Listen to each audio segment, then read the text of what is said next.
connecté moun Dominic. Là yo yeah. Tous les samedis od 9h pour 11h30 nous à sur radio et puis internet. Ou ça écouter ou ça garder ou ça jouer. Bel jour à Dominique Jordi. Le 8e jour à Moamas. Actuellement, moi qui joue Nigel Francis. Kopé comment vous êtes? By the way, Nigel, we pon quoi là? Souple et puis merci. On fait mémoire là, Jordi Salama. Bagay quoi ça là, on va commencer et puis. Mais moi là, on a chébé, tout vite qu'à marcher bien, c'est samedi. Vous savez quoi, vous savez déjà. Les samedi vini. C'est un. But Nigel, ou pas, you're not bad, man. Non, pas mauvais, non, pas mauvais. Moi là, moi là, man, pas mauvais. Okay. Oui. Back to English, then. Let's leave that alone. Good morning. To you as well. Good morning. How are you doing, Nigel?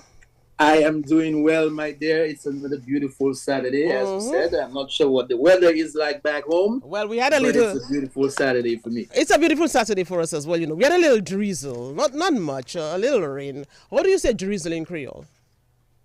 You just told me we're doing well. Now you want us to put ourselves in trouble. Drizzle, Fifine, is that Fifine la please? Drizzle. Drizzle. Kiwana? Yes, Kiwana Norin come. Drizzle, I think it's Fifine. So what is Fifine? Well, we good to Fifine, like I think is that somebody will tell us.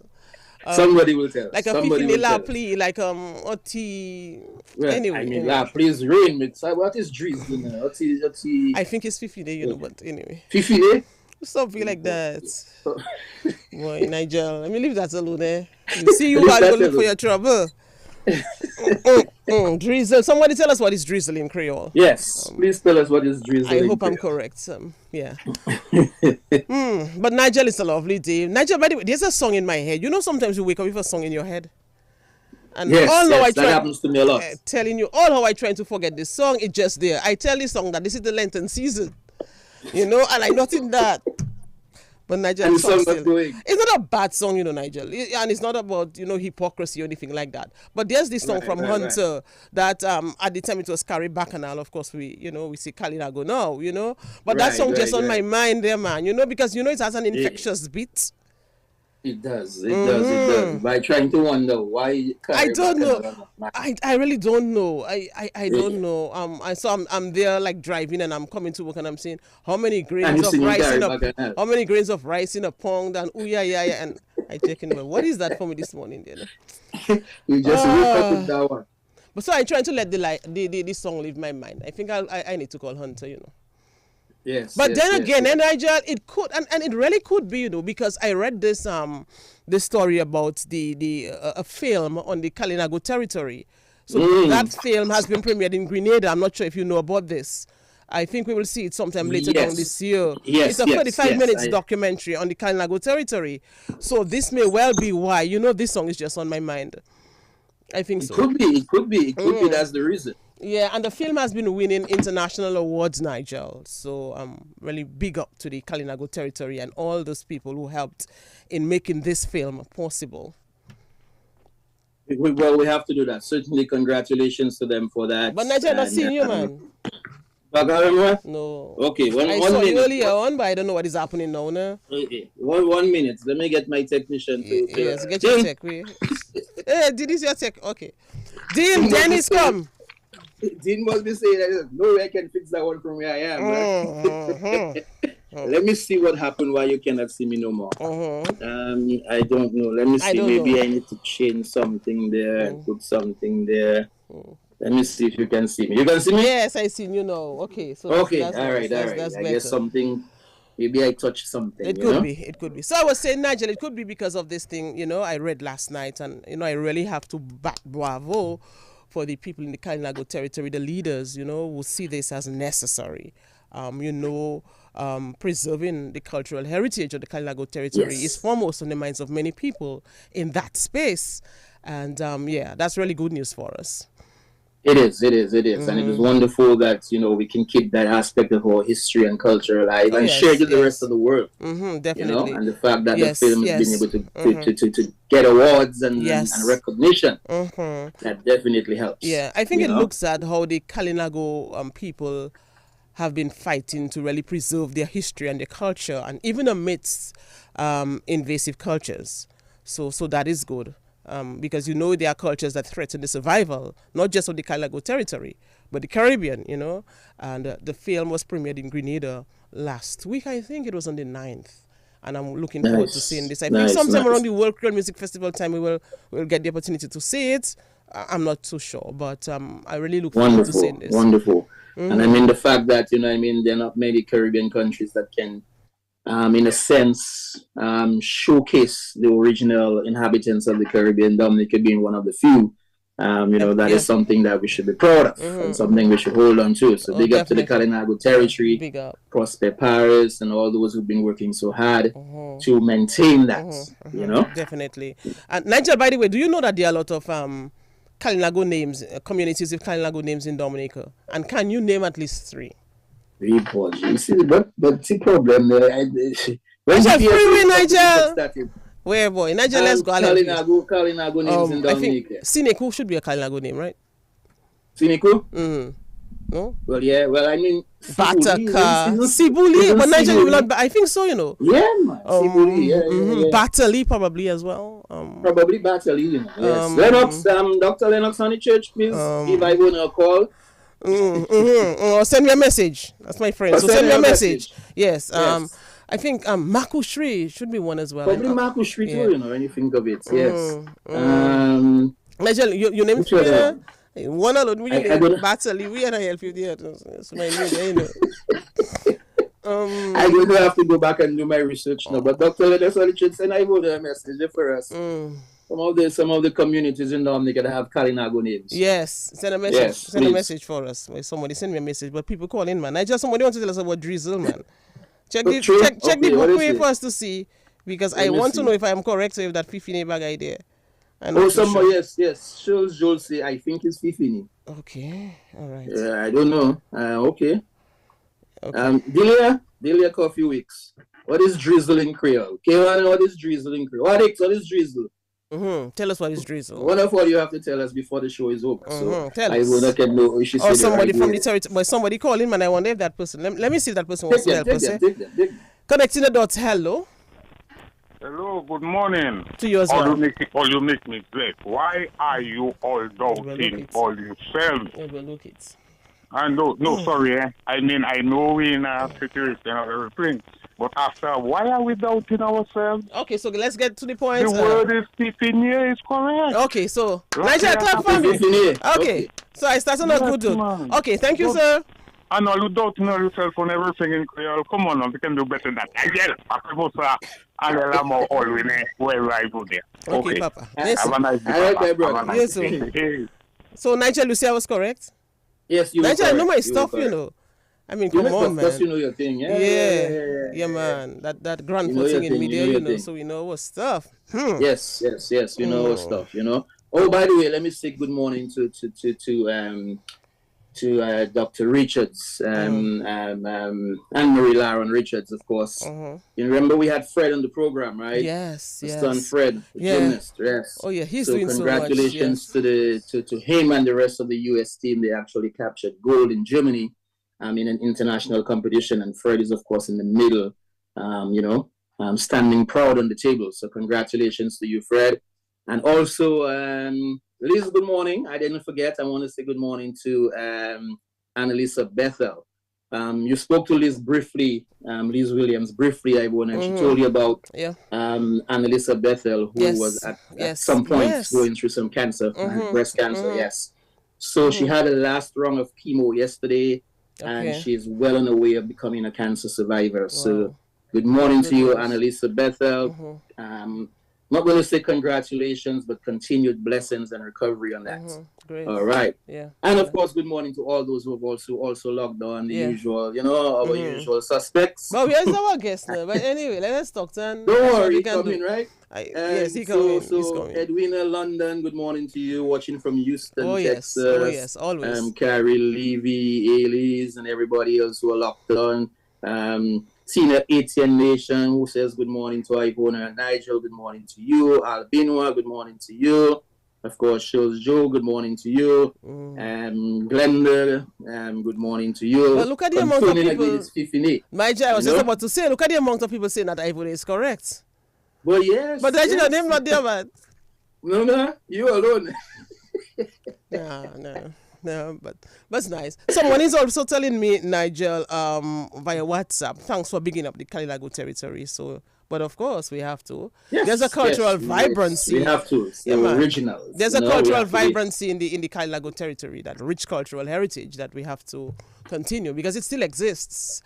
So we always have to speak about. I mean, their contribution, their continued contribution to Dominica, we have to always big them up for that. Definitely. I mean, they're people who, when they come to Dominica, they want to go to the Kalinago territory to see what, the originals, not necessarily look like, but what they continue to do today, their art and craft and, and what they've been doing. So big up to them for sure. Big up. We have to do that. Yeah, Nigel, definitely. Also, Dominica has received a lot of publicity in several like the US in several US publications, I think major publications.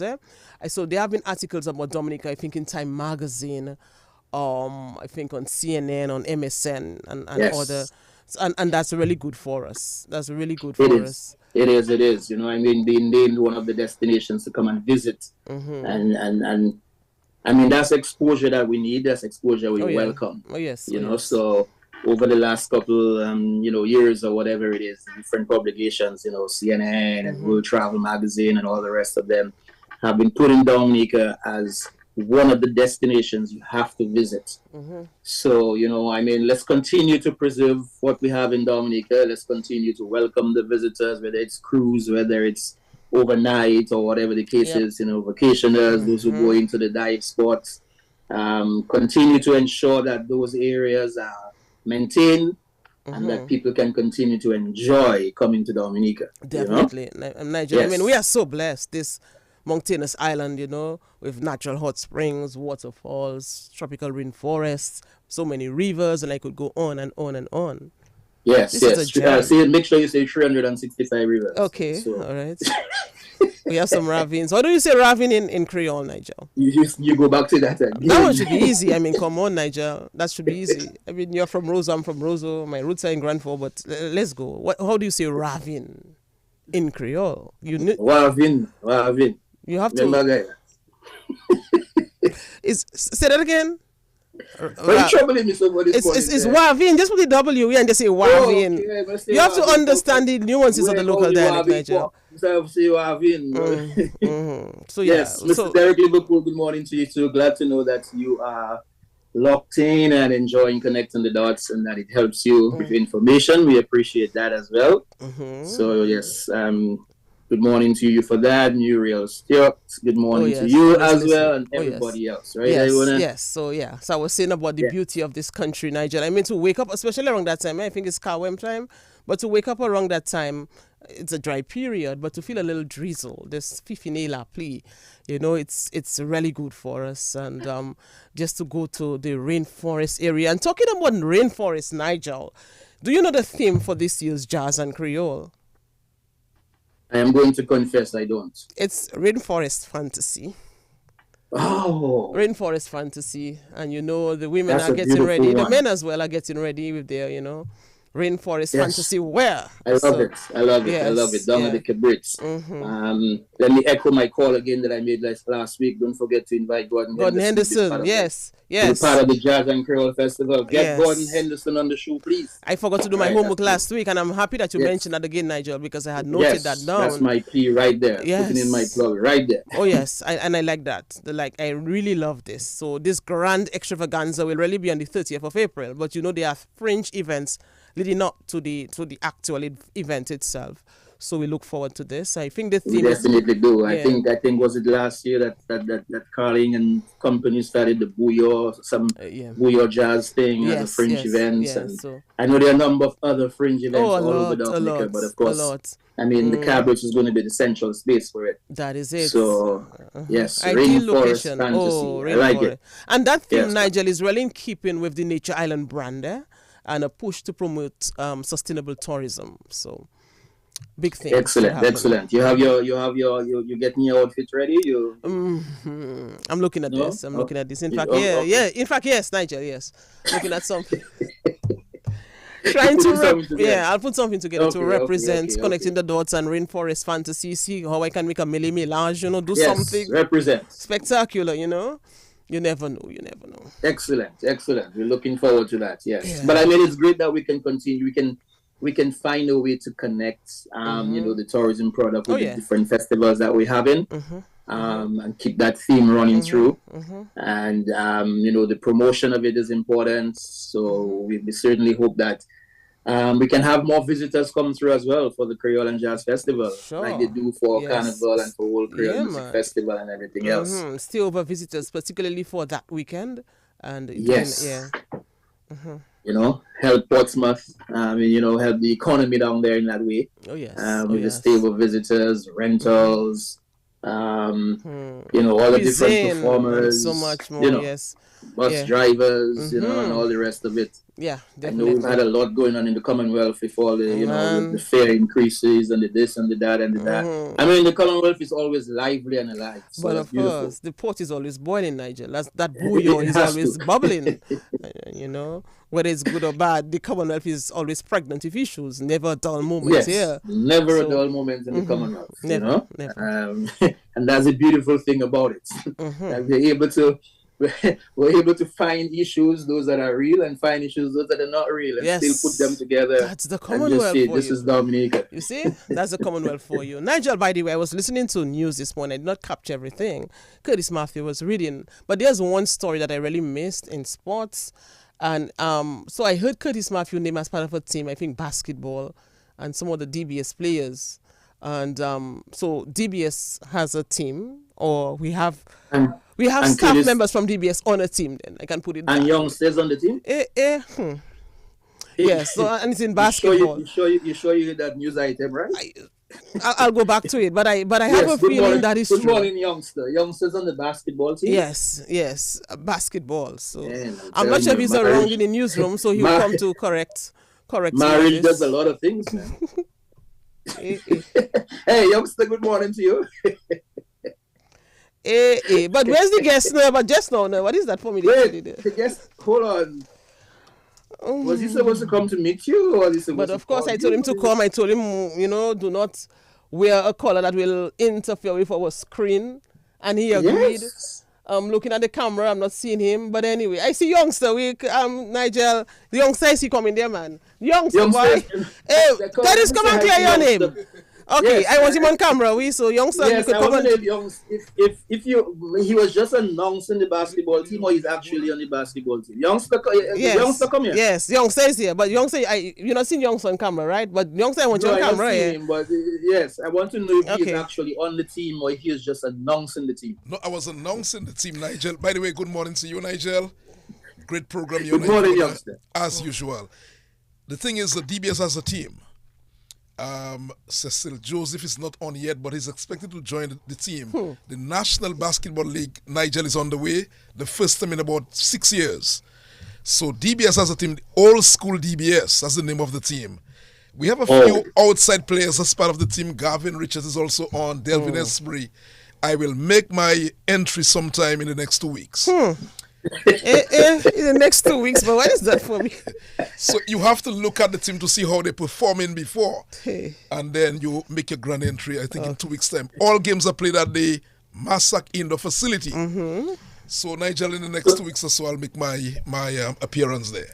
So wait. So depending on if the team is winning or losing, you will decide if you're going to join. You see? Yes, they started off well last night. They won the game last night. That is an encouragement for me. Who did they play last night? Who did they play? I didn't catch sports this morning. Yeah, they played a Pichle team last night. Okay. And they won the game very well. Oh, so that's an encouraging sign. So we might actually see your entrance much earlier than we thought. No, 2 weeks time. I need at least 1 week to train, and then I'll be down at the Massac Indoor facility in 2 weeks time. Yes, sir. Well, I'll look for my cheerleading outfit. Nigel, back in the newsroom, Nigel. I'll be the cheerleader. Interesting. And you know Curtis already. Interesting. Yeah, Curtis will not be able to be involved in things. You're the cheerleader. You're not going to be part of the team? What? Women can't be part of the team? I don't know, but I prefer we are a little, cheerleading outfit. A little thing to encourage them. Yes, sir, Papa. Do some leg works or something there. Yeah. Yeah, man. But I'm happy to hear that DBS is participating in a national event. Oh, yes. I think there's a domino match again. Cecil Joseph will be representing DBS. Cecil and somebody else. As I said, I did not hear the entire sportscast. But DBS starts to taking back some dominoes. I'm happy to hear that, DBS is continuing to be part of the community. Mm-hmm. You remember how big we were back in the day, the Dream Team? Oh, we were and so many things you would have done. Back then, the Dream Team was what everybody wanted to beat, And then after it became a nightmare. But we're gonna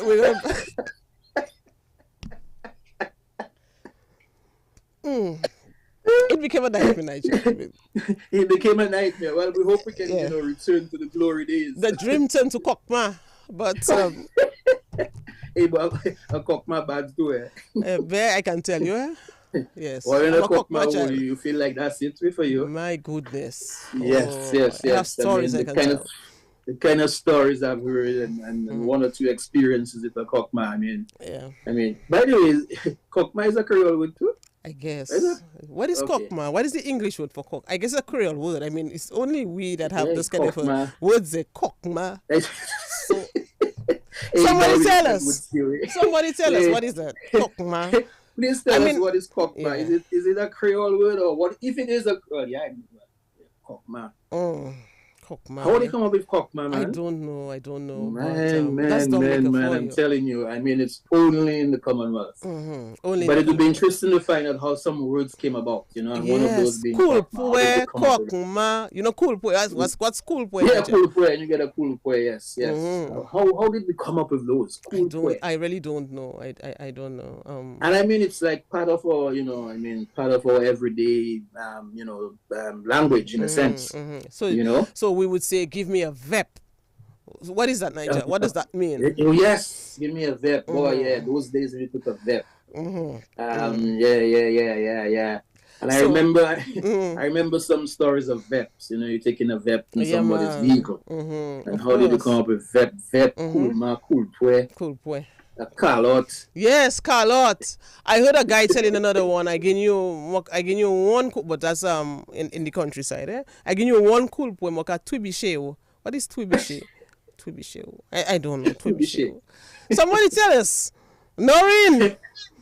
Look, somebody said they ball in Nigeria. Beautiful. And Thurium Lily say I ball in. We Papa look like what Nigeria we like clunks to the man. What is that for me? But where is the guest? That is why today is a free update, And it's part 2. He came last time, and he it was very emotional. There were tears. A lot of people said they cried. Yes. And you see, he's not there now. Okay, somebody said VEP is a ride. Okay, yeah, that one is easy. VEP is a ride. Yes. The VEP is a ride. That one we get. And Nigel, I'm thinking of one. What is Bataye? Bataye. Yeah. When you bataye in, that's when you swim in and you can't swim well. You bat. Okay, and so they would say the fall is Bataye, something like that. So I remember Nigel back in the day. I think that is Bataye. Because I remember back in the day, my grandmother used to make ice pops, 10, not ice pops, frozen joys for 5 cents and 10 cents or something like that. And then we would make the coconut frozen joys, and we would have to grate the coconut back in the day, That was the best one, man. And then once my brother decided to put a little rum in the pashi cocoa. I look another way, and he gave it to the fowl, and and so you should know what happened. The fowl got drunk, and the fowl was Bataye. Pashi, Bataye, Kulpwe, VEP. Pashi cocoa. Oh my goodness, we good. We are just good. Our language is so rich and it's still vibrant, and colorful. Yes, it is. And sometimes the kind of words you use when you are angry. I mean, only Dominicans would understand those words, according to Hunter. Typical Dominican, you know. Typical Dominicans. Yes. And to tell it in Creole, it sounds even better, you know. If you want to tell somebody something in Creole, it sounds better. Oh yes. Oh yes. So Nigel, keep talking a while. Because when you try to translate it into, I mean, you try to translate the Creole phrase or the Creole word into English, it kind of loses its touch. It kind of loses its flavor. It doesn't have the same kind of sting that it would have if it was said in Creole, you know. So good, cool boy, somewhat. What? Cool boy is a cough. No, guys. Cool boy, not a cough. Boy is a cough, Niger, like a cough. Cool boy. I'm thinking it's a cough like when you have the cold, but it's a cough. Okay, it's a cool boy. Yeah, okay, a cough. Yes, a cough. Like a thumb. A thumb is a cough as well, right? Like you want thumb? Yeah, a thumb. I think a cough is a Dominican way. Hey, Winnie Green, good morning to you. Yes, Alvin Thomas, good morning too, yes. Cool boy, look, Delia is telling me, cool boy is a cough. No. She said, cock my sleep paralysis. Cool boy is a cool boy, a blow that with the That fist. is the correct translation. Cock my is what? Sleep paralysis. Yes, right. I like that. I really like that. I like that. So we've learned what cock my is now. Okay. Sleep paralysis. Yes, and Shana Raphael says, you know, when you use the Creole thing, it's the thing that has come at the end of the Creole word. You have to put something at the end of it. So yes. So give me an example, Nigel. Give me an example in terms of what Shana told you. What Shana told me? What you have to put at the end of it. Shana, give us an example, Nigel. Shana, tell me, you asking me for example. Shana, give me an example. Twibiche is to stagger. Okay, thank you, Cleo Coffee. So you know Cleo would know. Oh yes. Bonjour, Cleo. That's Central Grande people. Hey, Shirls Joe. Shirls is always with us, eh? And Shirls is enjoying the vibes. Definitely so. Yes. So she is to stagger. Yes, okay. Yes. Creole sweet way boy for true with Yes. Like your tap, right? Moka tappy say visha you. What is tappy say? Tap is what? Tap is slap? Tap is slap, but what is tappy say? Tap, slap, tappy say. What is tappy say? Tell us. I don't know. Yes. A pyrash. Look, somebody saying a pyrash. Oh yes, I've heard that one. It's in my school poem. Mokaba, your pyrash. Oh yes. Let's see if somebody wants to share with us on the telephone. You are on. Hello. There is one word I found that's uniquely Dominican, and that's Stepney. Stepney, yes. Stepney. Boy, you can say that. Give us an example. Use it in a sentence. Hey, hello. What? Nigel, give us an example. You have a Stepney. Give us an example. You have a Stepney? Call signal band, Papa. Look, somebody talking about Dekale. We Dekale. That's when you wipe something on somebody's body. What is that one? I didn't catch that one. Maybe tappy say? Like when you wipe something. I guess. Okay. What is Alvin Thomas saying? The best joke is in Creole. Of course, the best joke is in Creole. And you know, like when you go overseas. Delia Coffee is saying tappy say is to paint something in an untidy way. Okay. And Cleo is saying tappy say is to smear. So it's essentially it's the same thing. Yes. And Tina Etienne Nation is just laughing away. But why not? Alben was saying, yep. Boy, Nigel, no, Creole is just the best. I tell you. I mean, that's a beautiful, yes. I mean, man. And you know, there are certain phrases that, and again, different villages, you might probably find a phrase in one village, you will find it in another. So when they say one thing, maybe the way they say it in Grande might be different than how they say it in Vegas. Hey, Nigel, I will look it. He's there. Spare tires. Yes. Spare tires, yes. Some people like to walk with the Stepney. Yes. Some people like a handbag. Yeah. Nigel. No, one of those days we need to have a program on this and just invite people to call. And somebody just gave you an example that says my mother's plants. Shana, is it Shana? Yes, Shana says my mother said the dogs are Dekale in her plants. Nigel, what is seasoning? You know what is seasoning? How do you say seasoning in Creole? Seasoning? Sezoma. You want sezona? I think it's funity. No? Somebody will tell me if I'm correct. Funity. I think it's yeah. I never heard that one. Yes, funity. Anyway. Okay. Well, I learned something. That's There's a grand four way of saying seasoning. Nigel food eats it by me. Winnie Green is saying Trebuchet is losing balance when you get a good cool boy. Wow. Wow, Nigel. So you get a serious call out. Look, somebody say more plat. That's another one again. But anyway, we have our guests. Guests have arrived. Okay, yes. Look, somebody say we can PC on you. What? You know what is PC, right? PC? Yes. PC. Okay. All right. Okay, yeah. So let's bring in our guest, Nigel.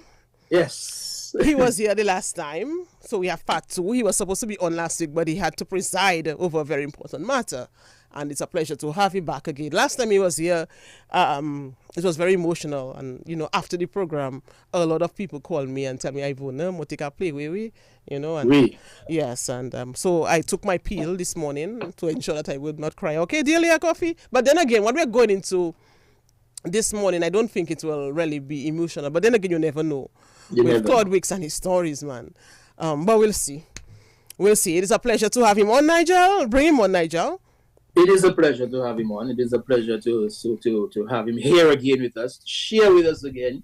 You know, I mean, not just his story, but to share that inspiration that he always shares with us. Good morning to you, ASP Claude Wicks. Nice to have you again, sir. Hi, good. Good morning, Nigel. Good morning, Ivos. Good morning to my fellow men, Dominicans, both here and abroad, those in the diasporic community. Good morning to my dear wife, Delia, and my sister-in-law, Cleo, who just called me and say they have an arrest warrant for you. So I knew that the warrant that you may have in the studios or wherever Nigel is would be invalidated and would be of no effect.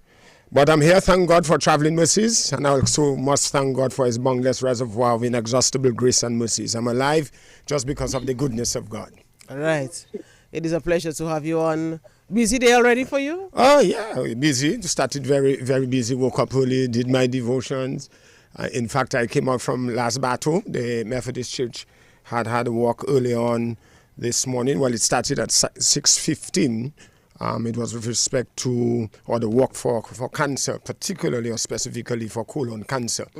And, so it would have started where? At the church. And then you walked up to Point Mission? Yes, so, I walked. So when you passed my home walking, it was about what time?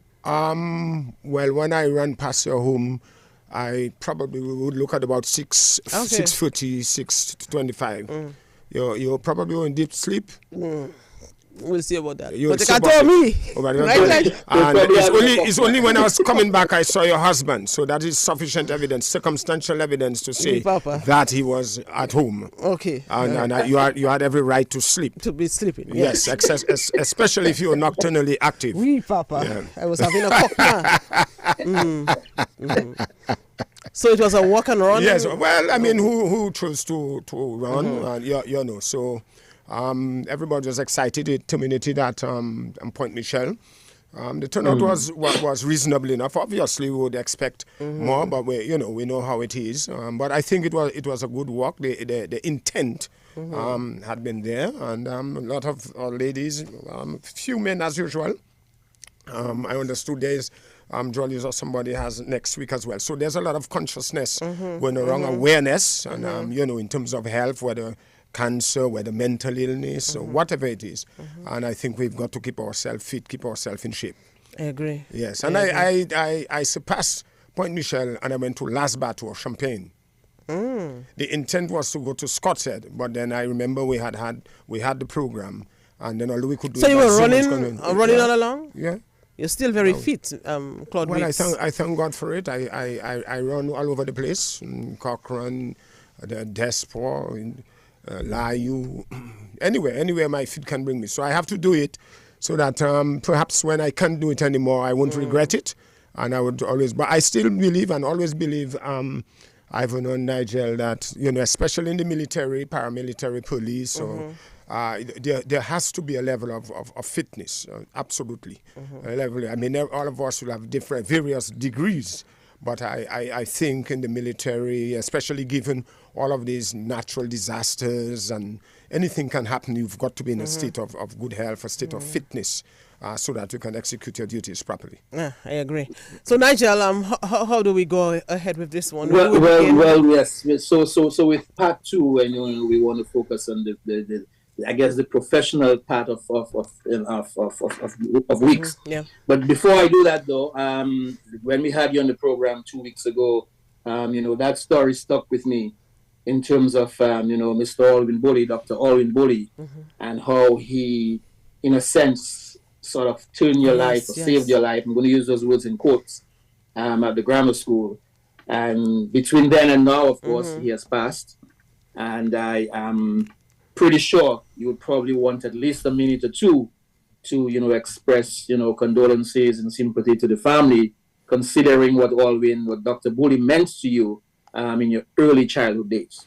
Absolutely. As I did so, I condoled with Mr. Colin Bully, his brother, as well as Anita via WhatsApp. And I will tell you what I sent to say. Greetings to you in the name of the Lord Jesus Christ. On behalf of Delia, Mom, and the rest of my family, I take this opportunity to condole with you and family on the passing of the legendary Dr.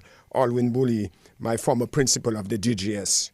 I'm indeed profoundly and immensely saddened by his passing, and surely his death has reverberated within my soul as it has exhumed the absolutely rugged memories of the putrefying stench of abject poverty and abuse that God allowed him to discern while being unceremoniously kicked out from the grammar school several times because the welfare division couldn't pay school fees in a timely manner.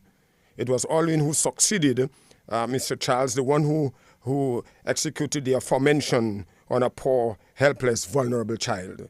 It was Alwyn who put an abrupt halt to the abuse unleashed on me. And so the chambers of my heart envelop Alwyn as I thank God for his life and achievements.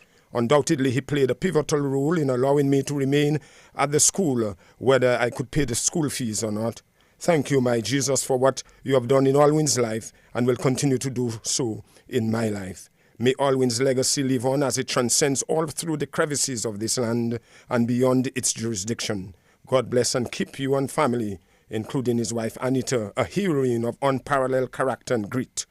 And then I said, they didn't know the number, then I said, my name is Claude Weeks, a police officer. Wow. That's what I said to him. That's what I sent to him. And, powerful. Yes. Powerful. And I'm calling reply and can give you the reply. Thank you for your kind words of condolence and support. I know how much Alwyn meant to you and the love and respect you had for him. That was powerful. Yeah, that was very powerful. profound. That was powerful. Did you ever get the opportunity to meet with Alwyn and maybe, not necessarily remind him of that, or did he remember, or did you guys ever talk about it? Oh yes. We spoke about that on several occasions. Where we met Alwyn at many shows that he would have been invited to, accompanied by his wife, and would reminisce on those days at the Dominica Grammar School and the part he played in my formative years. But of course, the kindness and the generosity and the heart, the good heart that he extended to me at the Dominica Grammar School, to keep me at the school when I would have been pushed out, when others, like teachers and principals, were insensitive and not bothered about anything. And it's powerful. The testimony is powerful, and I say so unashamedly to remind us, and I think we said it in part 1, that whether you're a teacher, a policeman, a nurse, whatever your station is in life, you respect each other in whatever way that you can help your fellow man, a human being. You do it, because in life you really do not know where you're falling. You really That's do true. Not know. We're just passing through. We're on the stage. You may have power invested in you, given to you, You use that power to bless others, to bless yourself, bless your family, bless others, bless your nation, but not to abuse that power, not to destroy others because you have got the power. In fact, the power can be taken away from you, as it was taken away from Nebuchadnezzar. If you read the book of Daniel, particularly chapter 3, right, or you can read the entire book, and you'll see where Nebuchadnezzar beat his chest. He was the man of it, the man of the world, and had all the trappings, had all the trappings of life. And then he went on his porch or veranda and said, "But look all what I've achieved, and I am the Don. I'm the king." And of course, he was reduced to rubble. We know the story well, those of us who read it. And he ate grass in the paddock with the animals. His skin changed. I mean, he has claws like an eagle. I read the story. And these are testimonies for us. And that's what, as I said, whether you're a policeman, whether you're a politician, whether you're a pastor or bishop, to just know that breath of life you have inside of you, it does not belong to you. It's really not your own. You're blessed with it so that you can bless others. And that's whether you're a teacher in the schoolroom. And I told you all 2 weeks ago that one of the main reasons why students or people wear uniform, particularly students, is just to identify them with the school. Because many of the students whom you would see with their various uniform, whatever school that they go to, that does not necessarily mean they had breakfast. That does not necessarily mean they're having a good time. And I walk the walk. I can tell you about it. So it means, therefore, teachers and others have to be sensitive and to know what is happening around them.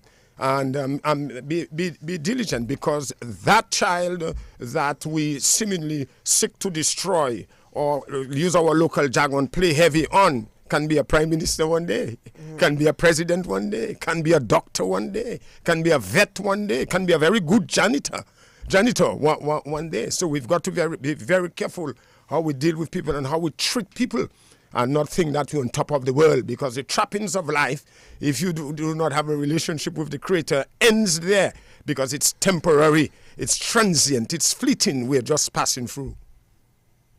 We're just passing through. Nigel, what a good program already, eh? Yep. So I'm gonna transition by moving from the grammar school and Alwyn and what you've been through otherwise in terms of that. What got Inspector ASP Weeks? What got you into the police? What is it? Was it an incident? Was it just by circumstance? Was it an accident? How did you get into the police service? Did the opportunity present itself and you just ran with it? After my devotion somewhere in the midweek, I anticipated that question would be the first question to transition from part one. And as I said to you all, I got employed at the Coconut Products. Mrs. Audrey Thomas, now deceased, a wonderful human being, employed me while I awaited my results. In those days, the CXC had just entered. We're talking about 1981, 82. And the GC as well. So I was employed at the DCP making boxes to put the soap. You remember DCP and its heyday, manufacturing committee company. And they're making boxes and so on, until when an opening came at the DCP to work in the lab, because I'd done I'd done arts and sciences concurrently. And I got the opportunity to work in the lab with people like Jacqueline Ansem and Andrew Anthony from the Loubier area. I think Hubert Bain had left. I thought it was Bain who used to work down there. So I worked with them for about 1 year. I was in the Scout movement, in the Scout troop. And the Scout troop in those days carried that military aspect, that flavor. And, young guys in the Massac, Maho area. And also, you must remember, at the time leaving the grammar school 81, about 1981, we were fresh you could say in the 70s, and Nigel would remember that the 70s were politically turbulent in Dominica. You had the Dread Act, you had the Black Power movement, you had the dreads in the bushes and so on, and police. So, and then of course the whole discipline of in those days you had the defense force, you had the police force operating, and then further. We used to read a lot of what you call comics. Nigel, I don't know if you read it. The commandos, we call it the commando books at CBs. They used to have the things there. So we'd read that Germans, you're talking about World War I, World War II, and we used to devour those books. And I just got a passion and an affinity for the military. And it happened that they were taking police officers. So in other words, the defense force had been disbanded, and of course they had to beef up the manpower of the police force. And they had a trainee consultant, Mr. Dunkley. I remember in 1983 when I applied, I got through the first time. It was 44 of us. I do not know if the National Security Minister is listening, but I know 2 weeks ago, he and I and a few others were debating, and he said there were 25 of us, but there were 34, and I confirm it. I have incontrovertible evidence, and he can test me on that if he wants, that it was 34, 2 fell by the way, and then 32 graduated. So it was just a passion entering. I did well in what we call the basic course, the recruits training, headed by Mr. Dunkley, the consultant, the government UK trained police officer. And then we had Mr. Francis Hiller, who is now deceased. We had Mr. Asquith Riviere, the sergeant, former magistrate, former inspector. And then we had Mr. Albert Williams, Kinky, legendary Kinky. So these guys shaped and molded us. 18-year-olds, 19-year-olds. When I joined, was just about 19 years. So we were young. We were teenagers when we entered this honorable institution. They put you on various attachments all over the place. The outstations. So I worked in Point Michel. I worked in Collio. I worked in Mao in my community. In fact, I worked as far as Salibia. It wasn't my choice to go to Salibia. In these kinds of institutions, you don't have too much of a choice, although flexibility can be exercised. I wanted the little job so much, so I don't think I could resist, even if the resistance could be well justifiable in the circumstances. But it had become very onerous on me because they said it was a month, and when I entered there in March, June, July started to take, and we had a lovely gentleman who is now deceased, Inspector Lloyd. He was the corporal in charge of the Salibia police station, and I explained my circumstances. My mom was, basically all over. The abuse continued. Even at that time when you joined the police force? Even at that time, remember I told you that mentally challenged, mentally sick, the little sister, the changes, a young teenager, so social issues, and of course that was hard to bear. And when I explained to Mr. Lloyd, may his soul rest in peace, it was Mr. Pierre Ensley Pierre who was the commissioner then, and he had to address the Northern Division, and he did that at Marigot. When he did his delivery, I remember Mr. Lloyd said, as soon as it's finished, Constable Wicks, you can stand up and you can make your plea as to put it in public among your peers. And I made representation before Mr. Pierre. It was a Wednesday, and I explained. Of course, it had become very emotional. The then commissioner never knew anything about it. That kind of particular situation, even if there had to be screening of me in the Massac-Maho community. And on Wednesday, I did that. And on Friday, what we have our first orders of our first newspaper, and he brought me to Maho, closer, so that I could help to supervise my mom. That too, I never forgot. That too, I never, ever forgot, that I was able to be close to my mom, keep an eye, feed her, ensure that the abuse could be arrested or curtailed. Ensure that she takes her treatment. Take her to the psych to get her treatment, whether in uniform, whether in plain clothes. And by God's grace, and that's why the word of God is so clear and true and covenanted, when it says that if you honor your father and your mother, your days will be long and you'll prosper. And I think I prospered on the job in the sense that I started working very well in Maui for a good crop of guys, cohort of guys. Mr. Roberts, who is now a coroner. We had Alfred, Subi, Joseph Williams, and others, Alan Smith. We had a good team. In fact, the same Mr. Lloyd joined us in Maui. And then my work was good. And Mr. Blanchard took over from Mr. Pierre, and one afternoon, Mr. Healy, that's the same Francis Healy, came to the Maui police station and said to Mr. Lloyd, we are taking Constable Wicks to the CID, and it's good material to the CID. And I remember Mr. Lloyd said, but sir, this young man is a very good man. He's one of my best men. Why are you taking him? And then Mr. Healy, strict as he was with a bebop shooting at a particular azimuth, and when he would have put his face in a particular way, body language, and Mr. Lloyd said no more. The Monday I was at the CID, where really I started my career in earnest, in detective work, under the tutelage of Mr. Simon Darwin, one of the leading detectives Dominic had ever seen, and of course lower Mr. Healy, and then your Duke Severin, who were corporals, acting sergeants, Mr. Alfred, these people. So we learn, we're a group of help, including the National Security Minister. In fact, he was in the yard, what we call the yard, the CID before me. So we were a good team of young guys working on studying these guys. And I can tell you, we instilled fear in those who had the propensity to commit criminal activity. I want to look at the uniform. I think we have mentioned with uniform several times.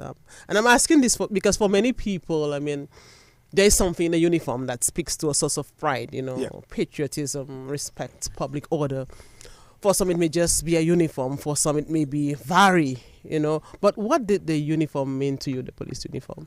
Well, and what did you wear even when you started? Was it this explain? Yes. Remember I told you it came from the Scout movement, so you'd got to be clean, and you had to carry your uniform.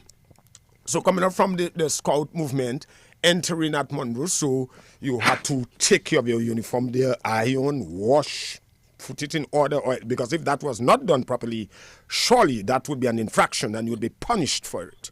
So you had to take that passionate care of your uniform. That was part of you. Now, when we graduated, when you would be in what we call the uniform group, for example, a general section, or what we call the Rosa Station at police headquarters, or the outstations, you wear your uniform, which would be gray and black. All right? That had to be properly ironed. You had to carry that well. In those days, I don't think we saw the extension of that part of the anatomy where it was hanging. You know what I'm talking about. And so on. You took pride in yourself as well. Your uniform had to fit you well. Even if you appeared to have been a question mark, but the uniform, when you put it, it would straighten you. And you would have taken pride in your uniform.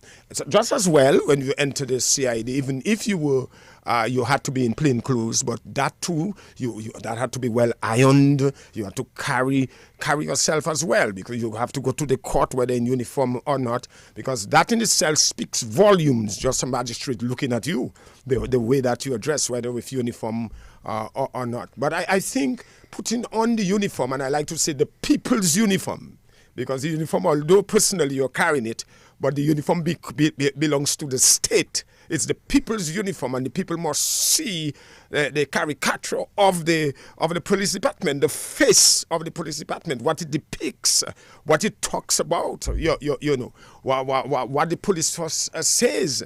That human being, that police officer, that's what it speaks volumes. And I just think that there's nothing less that I can say about just carrying the uniform properly, deporting yourself. And even to this very day, it means a lot to you. But of course, well, by the time that I got promoted to the rank of inspector in 2005, I moved to the Gabardine, or what I call in my little jokey way, had Mabuya, the green clothes. So even that too has to be carried properly. I mean, when you would have seen even the past commissioners like Mr. Blanchard, even Mr. Pierre. I mean, I met Mr. Owen Philip for some time. He said, there must be a particular panache, vary. You understand? Not a vary to bring you down and you know, but humility, but a panache. You carry the thing, man. You know. So when you put your belt and so on. Of course, in those days, right now we have young inspectors, young ASPs, young gazetted officers. But when you a sergeant or an inspector used to have a big belly, you know. When you tie, you tie, you know, big guys. I met guys, the inspectors. I think it was Harry from Salisbury, and he still had his short pants, you know. Yeah, he had his short pants. Yes, his khaki thing. In fact, when we were trained, as no recruits have long pants, you know. When we were trained, whether you had back and neck leg, Kalali leg, it was short pant, you know. you remember that, but you should have Kalali landing by the bay there. Oh yes, a lot. Yeah, you know, man. Whether you had big legs, small guap, whatever it is, you had. But we had a thing they call potty. So that is why even recruit training is very much easier, and that's a reflection of colonialism. The British, in terms of their training, even in the military, the officers, they had the potty or the huge brown socks. So you had to wrap that around the boots. And that had to stay there. It must not fall because that instructor would punish you. More so when we were doing drills, rehearsing drills, because you do the left, right, you have to run, you have to do all kinds of. So if that thing falls down, you cannot tell Mr. Burnaby, now deceased, well, sir, it's because I was running. So you would be given rifles to carry. And you understand, you'd be given rifles and you would have to make several rounds. All these things toughen us, you know, strengthen us, you know. So yes, the uniform and the carriage of the uniform, it's critical. It really says a lot. Wow. So do you think that the training now is not as strenuous, not as tough as it was back then? Well, that's a question of relativity. I'll tell you, times are changing. Because I just mentioned about the guys today have long trousers, long pants. I wouldn't say that it's watered down. Obviously, in my view, when I was trained, especially when you had people like Mr. Burnaby, who had been trained in the Defense Force, incidentally. He was a lieutenant in the army and the drill master. And so moving across from the army into the police force, into this, I mean, this man was tough. I mean, people's belly, malvert was taking them when that man had a cutting. When this man was bursting up Monbrose and you are on that parade square, just hearing the vibration of the vehicle gave you an instantaneous headache. You didn't want to do that, man. I mean, when this man had a commanding voice, and you hear this man's voice, I mean, you would be reduced. But then just that fear in itself was a type of training. Because why? When you would have graduated and you go down onto the streets, you're going to get tough guys who will be shouting at you, who would be rugged. So you can't, the police force have no place for police boys and police girls. If you want to be a police boy or a police girl, you stay at your home. That's not for you. That is not for you. It was really rugged. And, well, of course, don't ask for the physical training. And I must make mention, too, perhaps you have some people of the authority hearing me. We did not go through a 6-month period of training. I must tell you further, in the 70s, in the let's say mid-70s, all of our police officers were trained in Barbados, the regional training center, just in the Caribbean, in the regional training center. And our course was course number 5. So after the Defense Force was disbanded in 1981. That UK trained British consultant came down. So that was the first batch in 1981, and it was for 3 months. It was for 3 months, and then they succeeded. So inside of a year, or let's say 14 months, you had a whole wave of police officers up to my time of 1983. So that was, of course, to beef up the manpower. And then after 1 year, remember I told you about the attachments into the various sections, so that you would have an appreciation. Some people perhaps would have remained in the CID, like I remain. People like Rayburn Blackmore, Melchior Fountain, these guys, we remained, and of course subsequently moved. But then when you really look at it, given all of the situation, things have changed. I can say things are evolving. I simply put it that way. But in terms of drills, that was rough. Also, with the Fremons, every day you had exams. Every day. So you get a body of literature. You've got to read that. You've got to read the laws. They teach you everything. In other words, a 6-month program was condensed into a 3-month program. And you had wonderful instructors. I mean, they knew their stuff.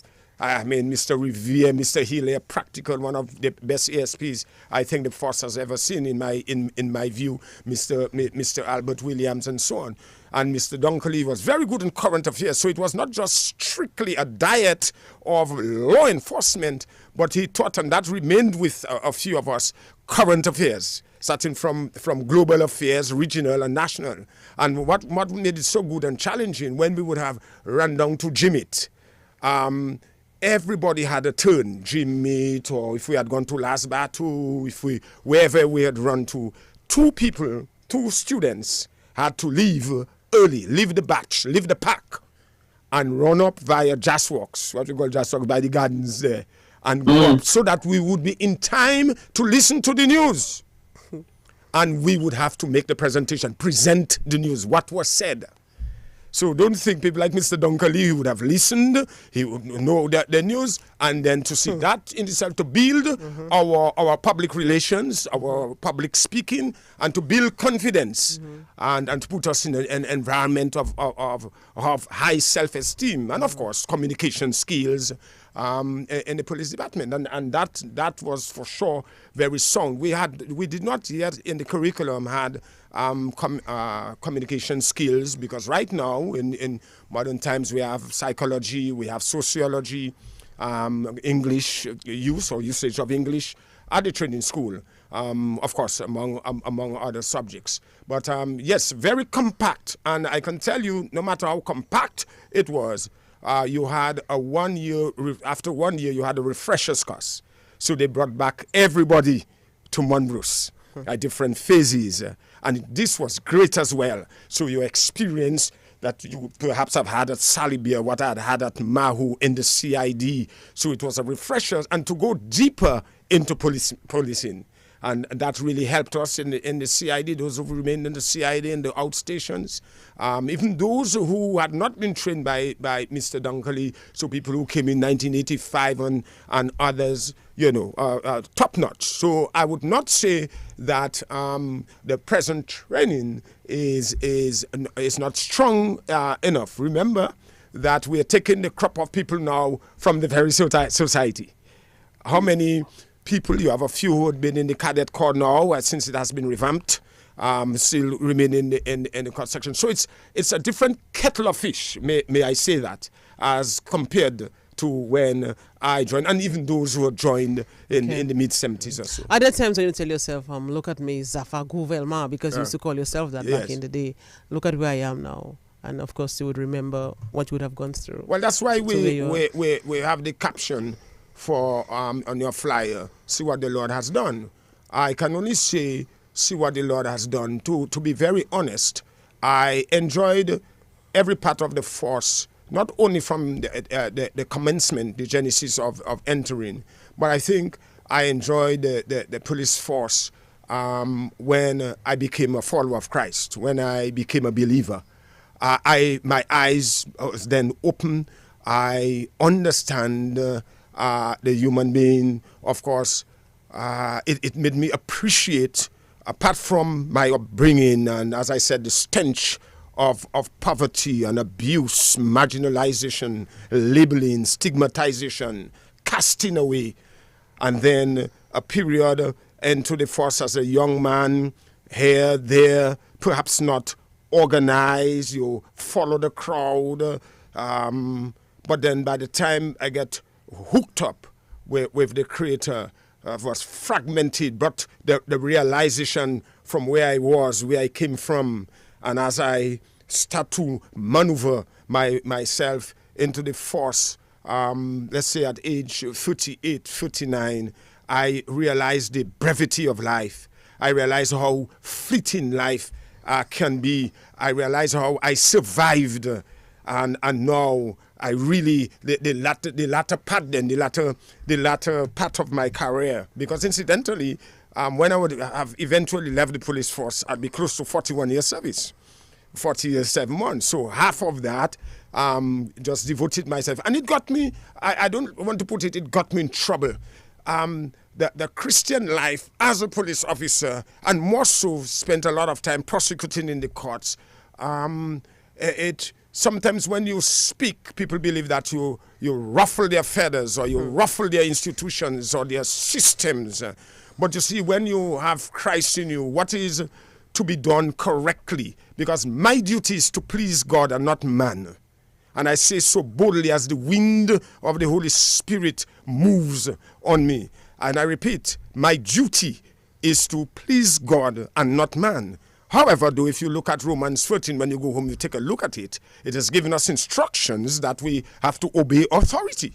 And indeed, for example, the police force is a structured organization with a hierarchy, with ranks and etc. And you've got to follow instructions. There is a code of conduct that you must abide or conform to. Comply to at all times. Indeed, if you breach it, you'll find yourself in hot water. And given that and know that, so getting to know the law at the back of my hand, especially the code of conduct, you need to know your rights within the law, because that's the tool that you work with every day. You see, and I just do my duty to the best of my ability, respect authority, whether political authority, whether police authority, whether Bible, bishop authority. But I will tell you, as my dear friend Peter the Apostle said, I prefer to always obey God. Now, there is a cost in obeying God and not obeying man. Because when you obey God for righteousness' sake, but that is part of the package. This is part of the package. What you do it right. Because you want a clear conscience. That's what is important. I, being a police officer, is not meant to abuse the power and the custodian of the law and seek to destroy people. You operate within the parameters of the law. And even when you operate within the parameters of the law, people still hate you from within and without.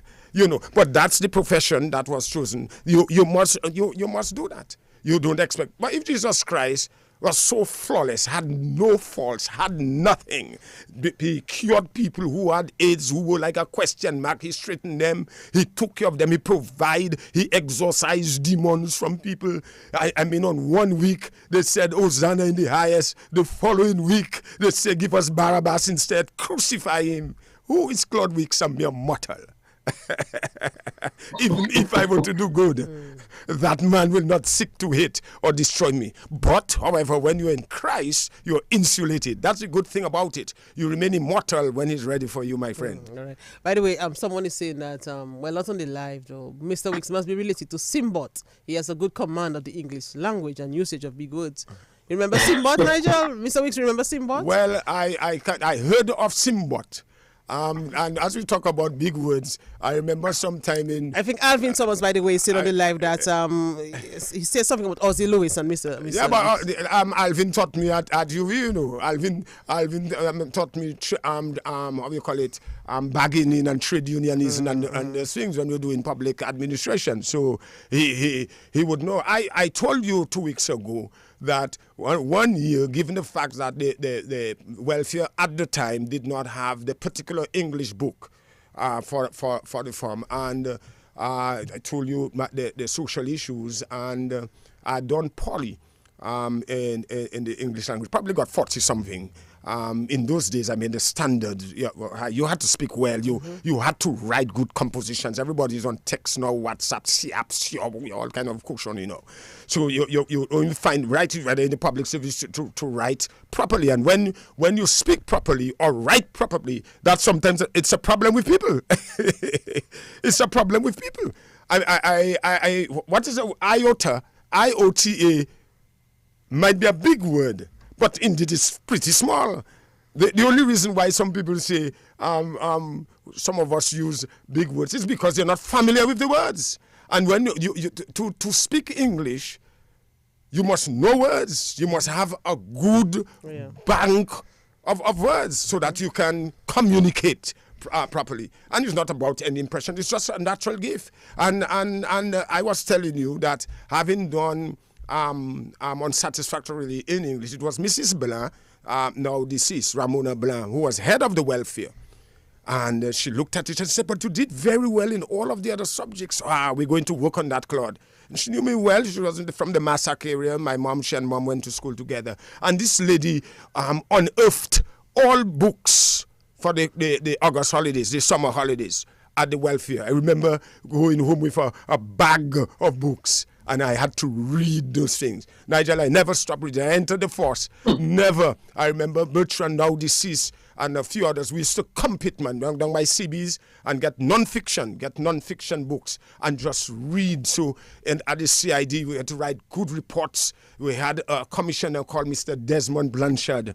You couldn't escape Mr. Blanchard by putting poor English in a case file, or you're going to report to Mr. Blanchard. You had to speak properly. Pronounce properly as best as you can. We know English is difficult, but you had to do something. You have to carry yourself, you know. And I take pleasure in communicating.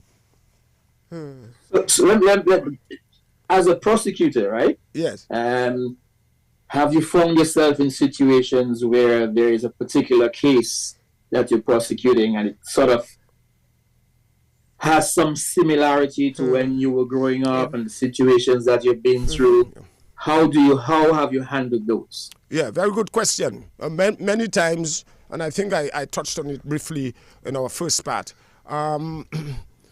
We in those days, while we have all our magistrates indigenous from Dominica, in those days we had about 90% foreign magistrates, and all kinds of people come to the court, juveniles, V-neck, good neck, white collar, and so on. But when you come across a guy, a juvenile, or even, 20, 23 years, and he's asked to, what we call, make a plea in mitigation, the magistrate would ask, what is it you would need to tell me that why I shouldn't send you to jail, or I shouldn't be hard on you? And when you hear his story, and then I would pause. I said, wow, Claude, it's coming home. And especially where you would hear guys said his mom or his dad is at the mental hospital. Sometimes it became so emotional. You would read the facts, you would see that, get the background. And then, whether it be for Mr. Lewis or whoever, and then he said that he would have to take his treatment. I was able to say exactly if it's Lagatil he's taking, if it's Cogentin, if it's Modicate injection. And then Mr. Lewis used to marvel, Mr. Wicks, what are you talking about? How do you know that Miss Joyner, Edward, or this other magistrate? I said yes. And in open court, in the full gallery, I said yes. I suffered too. This young man or man may have committed a burglary or theft, perhaps to survive. And that cannot be justifiable if you really look at it in the strict sense of the law. Perhaps he should have asked. But here it is, he's found himself in hot water.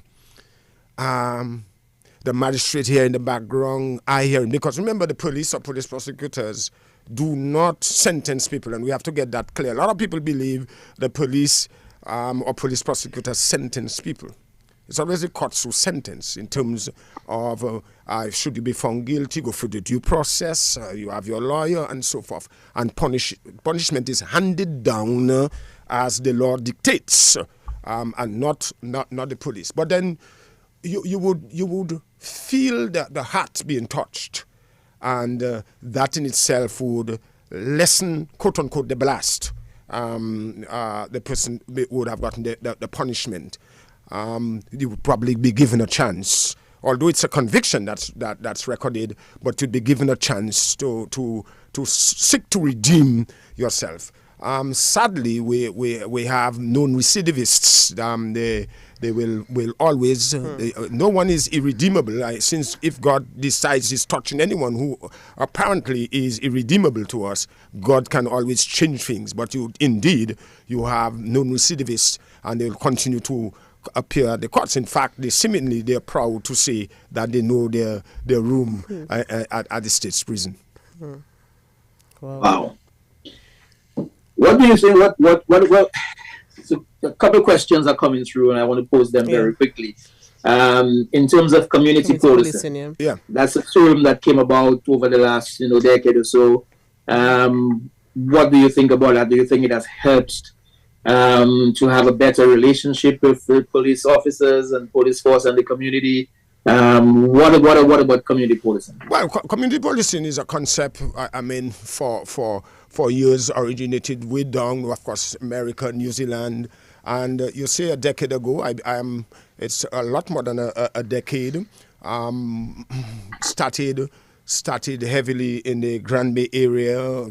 People like Mr. Antoine Defoe, now deceased, Cyprian Defoe, even our commissioner, Mr. Daniel Carbon, who spent some time at Grand Bay, Coupel, who's retired. So a lot of work had been done there. I remember Peter KB Seja came in. The Northeast, there was a time it used to be very troublesome. In the Calibishi area, many of us. We also had a strong enough public relations team too. The PRO, the public relations, so it was not about just reporting about a burglary or traffic accident, but getting on the wrong. We have had the On the Beat program. I think it may have come up from the ICU, and it seems to be a fatality now. I really wish it could be revived. Because that too was that brought connectivity and to bring in the public, bridging the gap between the public and the police. The policing, community policing concept can work, but it will take a lot. First of all, it has to be purchased. It has to be bought by the entire police department. In fact, we had, Seja had done some work, Dr. Seja. We had a consultant, David Michael, the Scotlandian trained British guy. And of late we had Ensworth Irish. I did some coordination. We started some good work in the valley. But I think really it can work. It is just one of the many antidotes to helping to minimizing the impact of crime. Some people, however, and especially if it's not imparted properly to the public, some people believe that you're snitching. You're using that as a method to snitch on your fellow man, your brother, and that is not so at all. It's a philosophy, it's a concept whereby you bring the community together. You develop synergies and you build the community so that the public will have confidence in its police, because the entire public is a police department. The police force is just a microcosm. You understand? Just that small part, professionally trained to deal with the particular situations. So that too can work, and that probably would be one of the primary levels to helping to minimizing the impact of criminality. Interesting. And I know ASP Weeks don't shy from any questions, they don't shy from anything. So one of our locked-in connectors wants to know if you were given the position of commissioner, anything that you would probably want to implement? No, I probably wouldn't delve too deeply into that. That person or many people think that I should be elevated,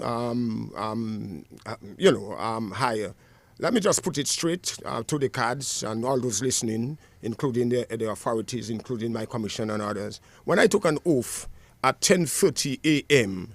on the 15th of August, 1983, before O.N. Philip, now deceased, I never saw anything about promotion.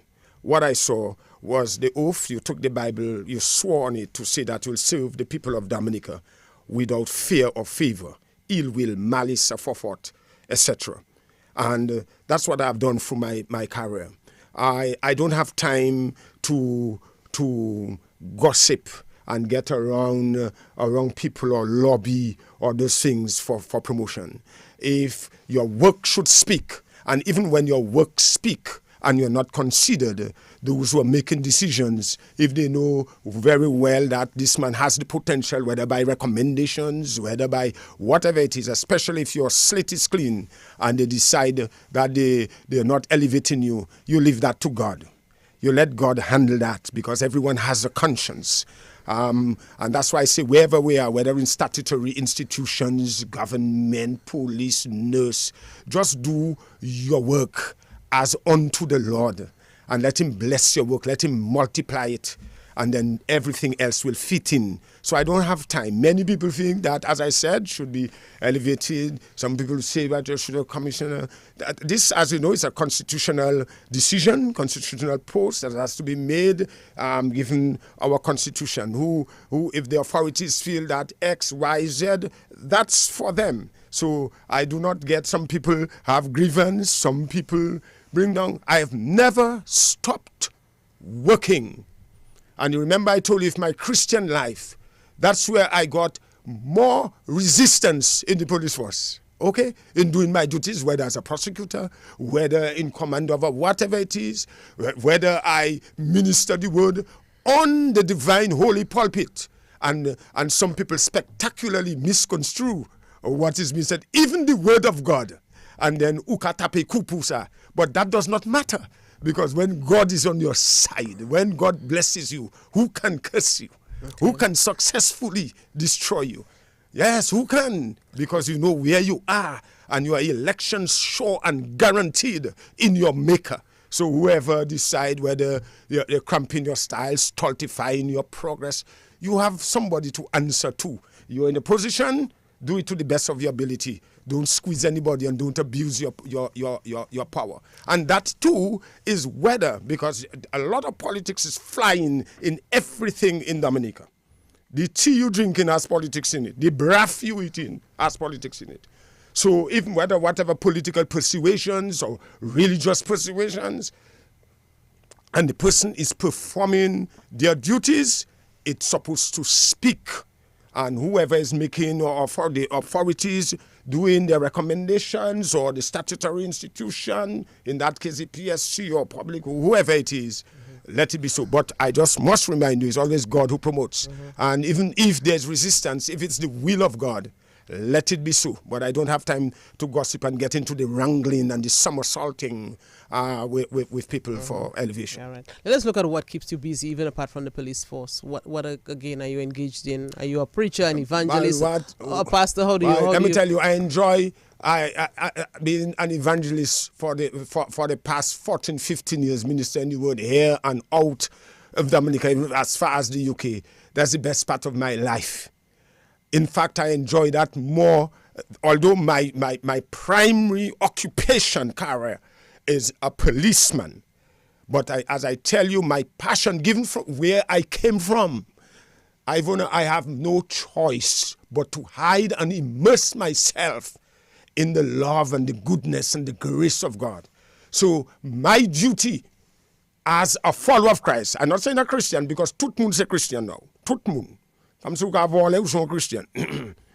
talking about a follower of the way, to stand for righteousness, truth, justice, and peace in the land of the living. That's what gives me my passion. So I minister all over. Do you very often bring up your story about how you... Well, depending on where the sermon and the outline of the sermon going. For one time I was What happens when you bring out your story? That it becomes emotional. Sometimes the tears come. Sometimes the tears come, the stoppage come. And then the congregation cries as well. Or you get so many calls, and then you see children are being brought to be counseled. So I know God, it's a work in progress. So God has me for this Kairos time, a time like this, as Mordecai told Esther. God had Esther for a time as this, because he call upon Esther to talk to the king, so that by look they want to hang Mordecai and the Jews. And then Mordecai say, hey Esther, don't think because you're in the harem and you are with the king. Remember, you are here. God put you in the place for a time like this. I believe, given what I've gone through, the stench of poverty, the abuse, up to this present time, in subtle diplomatic ways. But what keeps me and keeps me busy is just the goodness of God, to speak anyway, to say what the Lord says. Thus saith the Lord, not thus saith man. And I'm prepared for my neck to be flown by a guillotine to stand for Christ. On my duty as a policeman, should be leaving the police force in early next year officially. If the Lord keeps me alive and keep me grace, and I'll continue to make a contribution here in Dominica, as I was assisted by the welfare from my mother's womb to 17, 18 years when I joined the police force. So it's about giving back. And people mustn't misconstrue when especially where they know your story or where you have come from, and take that and pour a ton of bricks or to smother your development. We must be very careful with that, because what you do to one person, you better look out. Your own is somewhere around the corner, because you are not insulated or you're not immunized forever. The God we serve is a God of justice, and retribution will come. The just desert will come. So let us be kind to each other. Let us love each other. Comme si nous police, comme si nous nurse, comme si nous volley. Because even in the volley, there's a good side of the man who steals. That is how busy I am talking about Jesus and my work. I minister in Saddleman. That's what they'll tell you. Minister in the courts. In fact, I was almost sent to Stock Farm when I was prosecuting a few years ago. And when Haitian go in human trafficking, and 3 of them were Christians, and then they got lost. And to cut it short, one said, "But for the grace of God," in Creole. And then I put down the law book. Mr. Michael Loder, Nawale magistrate, he was by my side, and I said in the court, "Glory to God." And then the magistrate, and then there were a battery of lawyers, 5 of them, against Mr. Loder and myself. And then one lawyer almost burst the fluorescent bulb and say, "Your Honor, he's rude, and take him for contempt." The magistrate said, "Mr. Wicks, I'll not have you allow you to say hallelujah in court." I said, "Your Honor, with greatest respect to you, there is the Bible on the desk. You're asking people to swear to it to give evidence as hallelujah come inside of them." And then she told me, "I must not say it again." And then she threatened to send me to Stock Farm. So I put my hands out and I said, "Your Honor, would you permit me for 1 minute, please? Open court, ask Curtis Matthew, he was there. Curtis was afraid." And then I said, "I'm prepared to go to Stock Farm. But just as Paul and Silas, as they sang on the midnight hour, I will sing at the state prisons at Stock Farm, and the gates will be open." And she told me to sit, Mr. Wicks. And Mr. Loder assisted me in sitting down. I said, "Mr. Loder, I may charge you for contempt. Don't touch me." Because I had the passion. Of course, there's a place and time for everything. I was not rude. And people misconstrue those things. And of course, we made it lawyers and things, we made a joke out of it. So I give you that example to tell you how passionate about my work. But more importantly, what eggs me on, what gives me the energy, is Christ who lives inside of me. And that is to have gain. That will make you prosper, even if it appears that you're not getting worldly prosperity. What is important is that you have the victory in Jesus, and that in itself is abundant and boundless wealth. knowing Christ will carry you through, no matter what your station in life is. Nigel Francis, what a program, eh? And look at the time already. Yes. And I mean, for me, what it is a reflection of someone who, from where he was to where he is now, but more importantly, that journey and the resilience and the faith and the belief and where you are today and how you can continue to minister to other people who might be going through the same thing or who might have gone through the same thing and feel there is no hope, you feel hopeless, that there is hope, and that there's someone who have lived that journey and lived that life who can share with them how to continue to remain focused and how to continue to persevere. That's right. That's right. The hopelessness. And many people who grew up with me, and that's why I'm saying, altogether, it does not say because you had been brought up, you're economically poor, or you're down the bayside. It does not necessarily mean you would have been a criminal. It doesn't say that. Because you have those who in collar and tie who have their everything, all the trappings of life. And they some of them are permanent guests at the state prison. You get what I'm saying? So despite all of the mental illness of my mom, being institutionalized at the mental hospital, but when she was out, in her very way, of course with the assistance of God, that I can say now, she did her very best. The discipline was there, even if, yes, it was rugged and so on, the abuse, the words. But at the end of the day, despite all of it, she was there. She held on. And of course, one or two good members. I cannot go without talking about Mr. John Baptist. I touched on it very briefly. I told you all the first time I ate macaroni and cheese, it came from my mouth straight to my anus. That never passed through. I never ate macaroni and cheese.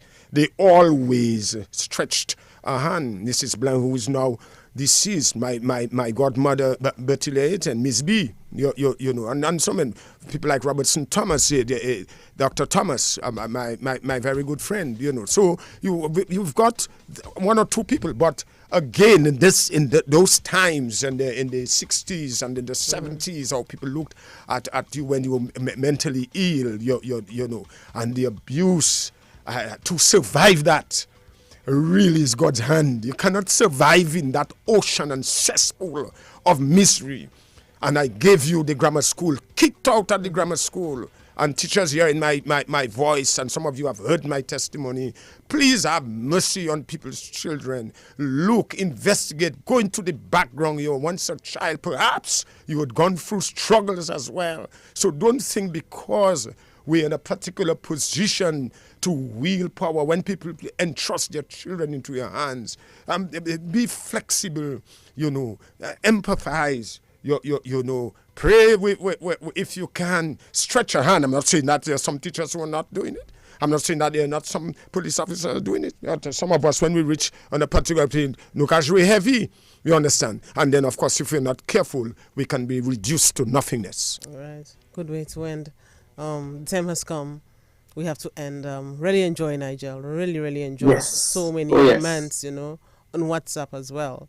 And yeah, a good program again. Nigel, we'll meet again next week. We'll meet again next week. Very good guest we had. AST Weeks. Continue to do what you're doing. Continue to serve the Lord. Continue to share your testimony. Continue to guide others on the right path. Appreciate you. Indeed. And thank appreciate you what you've shared with us. Yes, thank you very much, both of you, for having me and for having me on the program. You could have had someone else. I never anticipated that, but I always know God directs the affairs of man. So he'll continue to direct, and wherever the Holy Spirit leads, I shall follow. Thank you very much, and God bless you all, and God bless Dominica. Nigel, we'll do it again next week. You take care. We'll do it again next week, my dear. Okay, then.